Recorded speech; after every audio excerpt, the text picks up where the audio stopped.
ज्या घरात सगळं एकत्र येते घर कसं भरल्यासारखं वाटतं. एवढा मोठा आनंदमय सोहळा आपण साजरा करतो. लग्न लागलं, पोरगी नवऱ्याच्या घरी नांदायला आली, आपल्या घरात आनंदाचं वातावरण आहे.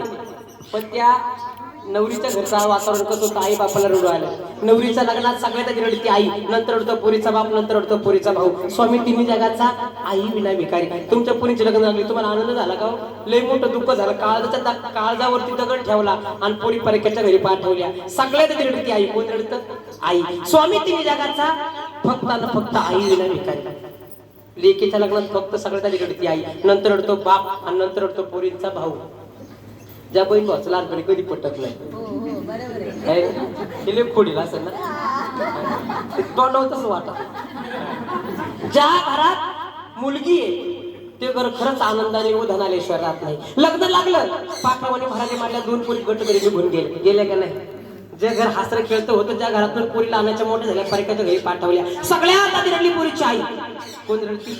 आई. मग ती आईची माया आणि बापाची छाया जोवर आपल्या डोक्यावरती ना, तर कशाची कमतरता नाही. मग लग्न लागलं, पोरगी नवऱ्याच्या घरी नांदायला निघाली, सगळ्यात आधी रडली पोरीची आई.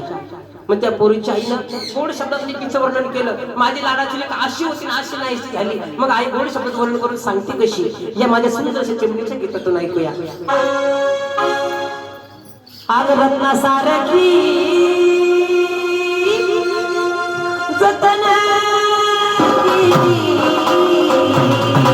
आग रत्ना सारखी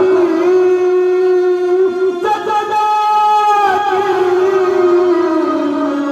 आग चिमणी माझी उडून गेली, उडून गेली, माझी उडून गेली.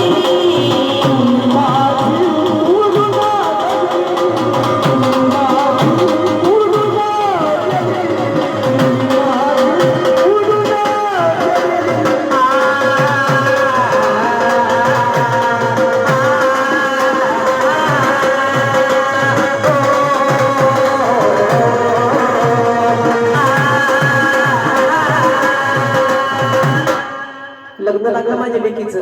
आई काय म्हणते, माझ्या लेकीचं लग्न लागलं, पाखरावाने भरारी मारल्या.